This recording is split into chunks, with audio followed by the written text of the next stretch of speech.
नमस्ते दोस्तों।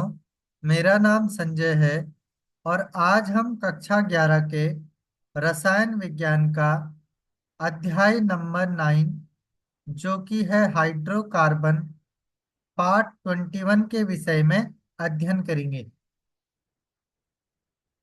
इस वीडियो में हम जो टॉपिक पढ़ने वाले हैं वो इस प्रकार है।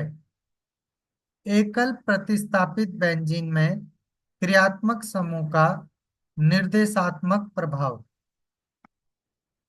तो सबसे पहले हम एकल प्रतिस्थापित बेंजीन में क्रियात्मक समूह का निर्देशात्मक प्रभाव को समझ लेते हैं।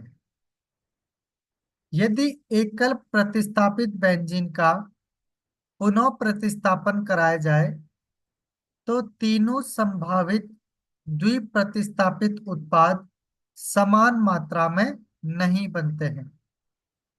यहाँ दो प्रकार के व्यवहार देखे गए हैं, जिसमें से पहला है ऑर्थो एवं पैरा उत्पादन और जबकि दूसरा है मेटा उत्पादन। या तो ऑर्थो और पैरा उत्पादन होगा या तो मेटा उत्पादन होगा।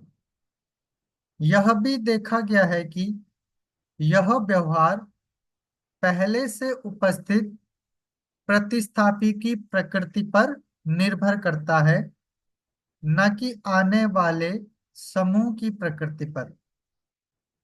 इसे प्रतिस्थापियों का निर्देशात्मक प्रभाव कहते हैं। तो जो ये ऑर्थो एवं पैरा उत्पादन या जो मेटा उत्पादन है, ये निर्भर करेगा प्रतिस्थापियों ये निर्भर करेगा जो पहले से प्रतिस्थापी होगा उसकी प्रकृति पर, न कि जो आने वाला प्रतिस्थापी है उसकी प्रकृति पर। समूहों की विभिन्न निर्देशात्मक प्रकृति का कारण नीचे वर्णित किया गया है। ऑर्थो एवं पैरा निर्देशी समूह वे समूह जो आने वाले समूह को ऑर्थो एवं पैरा स्थिति पर निर्दिष्ट करते हैं, उन्हें ऑर्थो तथा पैरा निर्देशी समूह कहते हैं। उदाहरण स्वरूप हम फिनोलिक समूह के निर्देशात्मक प्रभाव की व्याख्या करते हैं। फिनॉल जो है वो निम्नलिखित संरचना का अनुनादी संकर है। तो यहाँ पर फिनॉल को प्रदर्शित किया गया है।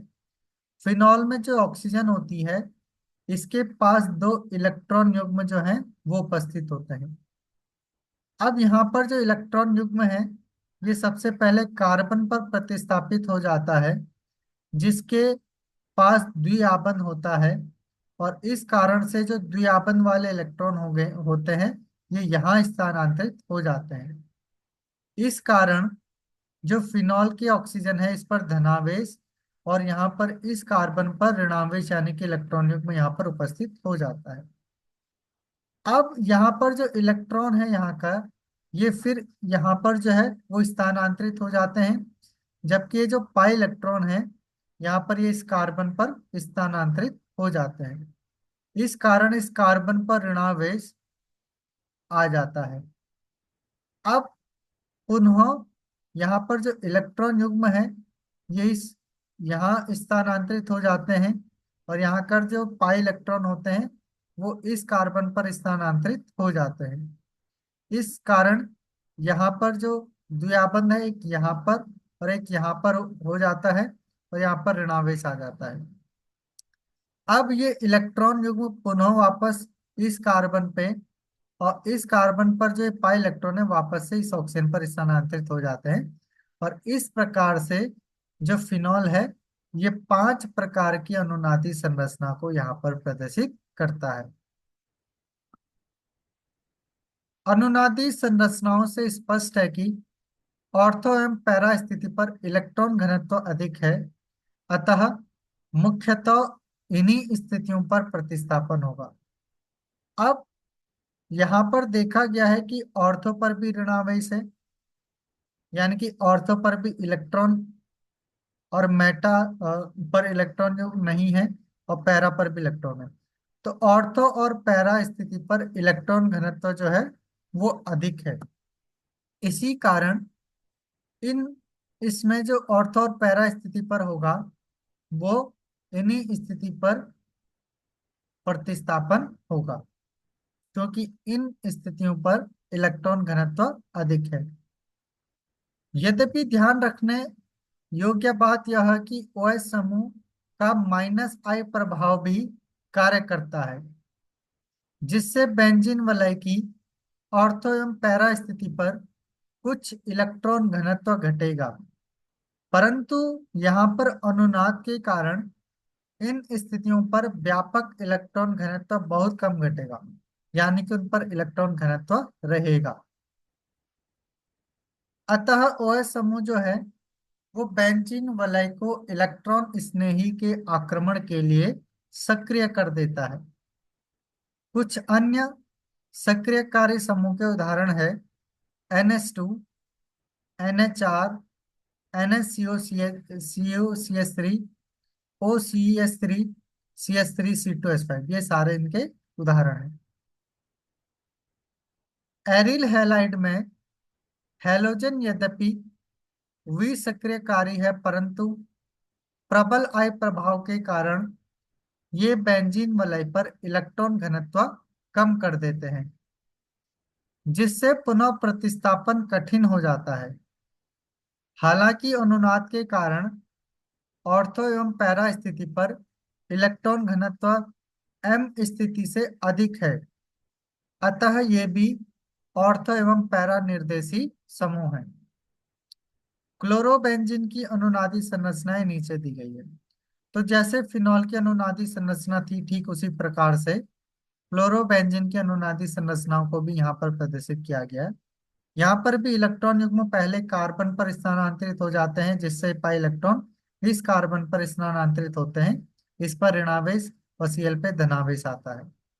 और द्विआपन जो है वो Cl और कार्बन के मध्य जो है वो यहाँ पर आंशिक द्विआपन यहाँ पर उपस्थित हो जाता है। अब यहाँ पर जो इलेक्ट्रॉन युग्म है ये पुनः इस कार्बन पे और यहाँ का जो पाई इलेक्ट्रॉन है वो पुनः यहाँ पर इस वाले कार्बन पे स्थानांतरित होते हैं, जिससे यहाँ पर ऋणावेश आ जाता है। तो यहाँ पर भी ऑर्थो और पैरा पे इलेक्ट्रॉन घनत्व अधिक आ रहा है। अब ये जो द्विआपन है एक यहाँ और एक यहाँ रहेगा, और एक द्विआपन जो है वो कार्बन और Cl के मध्य रहेगा। तीसरी स्थिति में अब ये इलेक्ट्रॉन पुनः वापस इस कार्बन पर स्थानांतरित हो जाएंगे, इस पे यहाँ पर स्थानांतरित हो जाएंगे, और जो पाई इलेक्ट्रॉन है वो इस वाले कार्बन पर स्थानांतरित हो जाएंगे, जिसके कारण यहाँ पे ऋणावेश और यहाँ पर द्विआपन उपस्थित हो जाएगा। अब ये इलेक्ट्रॉन युग्म वापस से कार्बन पर, और ये जो पाई इलेक्ट्रॉन जो ये वाला बंध है इसके इलेक्ट्रॉन वापस से Cl पर चले जाएंगे, और इस प्रकार से यहाँ पर अनुनादी संरचना इस प्रकार से प्रदर्शित करेंगे। तो इस प्रकार से क्लोरोबेंजीन भी 5 अनुनादी संरचनाओं को प्रदर्शित करता है। अब हम समझते हैं मेटा निर्देशी समूह को। वे समूह जो आने वाले समूह को मेटा स्थिति पर निर्दिष्ट करते हैं उन्हें मेटा निर्देशी समूह कहते हैं। कुछ मेटा निर्देशी समूह के उदाहरण हैं NO2, CN, CHO, COR, COOH, COR, SO3H आदि। अब आइए हम देखते हैं कि नाइट्रो समूह का उदाहरण लेते हैं। तो एक नाइट्रो समूह का उदाहरण लेते हैं। नाइट्रो समूह जो है वो प्रबल I प्रभाव के कारण बेंजीन वलय पर इलेक्ट्रॉन घनत्व कम कर देता है। नाइट्रोबेंजीन निम्नलिखित संरचनाओं का अनुनाद संकर है। अब यहाँ पर जो नाइट्रोबेंजीन है, अगर हम ऑक्सीजन और नाइट्रोजन की तुलना में देखेंगे तो ऑक्सीजन की विद्युत ऋणात्मकता अधिक है, इसलिए यहाँ पर जो इलेक्ट्रॉन है ये ऑक्सीजन की तरफ स्थानांतरित हो जाते हैं। अब इस कारण से बेंजीन वलय पर इलेक्ट्रॉन घनत्व जो है वो कम हो जाता है।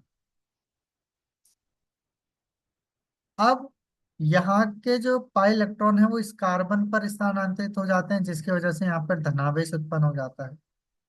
इसके बाद ये वाले इलेक्ट्रॉन जो है वो यहाँ शिफ्ट हो जाते हैं, जिसकी वजह से यहाँ द्विआपन आ जाता है, यहाँ स्थानांतरित हो जाते हैं। अब यहाँ द्विआबंध आ जाता है और यहाँ धनावेश उत्पन्न हो जाता है। इसके अलावा अब वापस से जो ये पाई इलेक्ट्रॉन है ये इस कार्बन की तरफ स्थानांतरित हो जाते हैं, जिसकी वजह से द्विआबंध यहाँ और तीसरे वाले में यहाँ स्थानांतरित होता है। अब नेक्स्ट वाले में अगर हम देखें, यहाँ पर धनावेश जब आता है तो ये जो डबल बॉन्ड है, यहाँ के जो पाई इलेक्ट्रॉन है वो इस कार्बन पर स्थानांतरित हो जाते हैं और यहाँ द्विआबंध आ जाता है, और ये इसकी जो है वो फिफ्थ वाली अनुनादी संरचनाएं बन जाती है, और यहाँ पर यह है इसकी फोर्थ वाली अनुनादी संरचना। तो इस प्रकार से पाई इलेक्ट्रॉन के स्थानांतरण से ये विभिन्न प्रकार की अनुनादी संरचनाओं को यहाँ पर प्रदर्शित करता है। और NO2 जो है वो बेंजीन रिंग पर जो है बेंजीन रिंग पर इलेक्ट्रॉन घनत्व को कम कर देते हैं। नाइट्रोबेंजीन में बेंजीन वलय पर व्यापक इलेक्ट्रॉन घनत्व घट जाता है, जो पुनः प्रतिस्थापन को कठिन बना देता है। अतः इन समूह का निष्क्रियकारी समूह भी कहते हैं।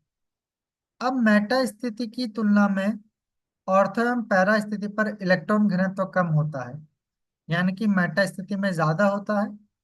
यही कारण है कि इलेक्ट्रॉन स्नेही तुलनात्मक रूप से इलेक्ट्रॉन धनी स्थिति मेटा पर आक्रमण करता है। तो यहाँ पर हम देख रहे हैं मेटा जो है, यहाँ पर जो मेटा वाली स्थिति है वो ज्यादा इलेक्ट्रॉन धनी होती है।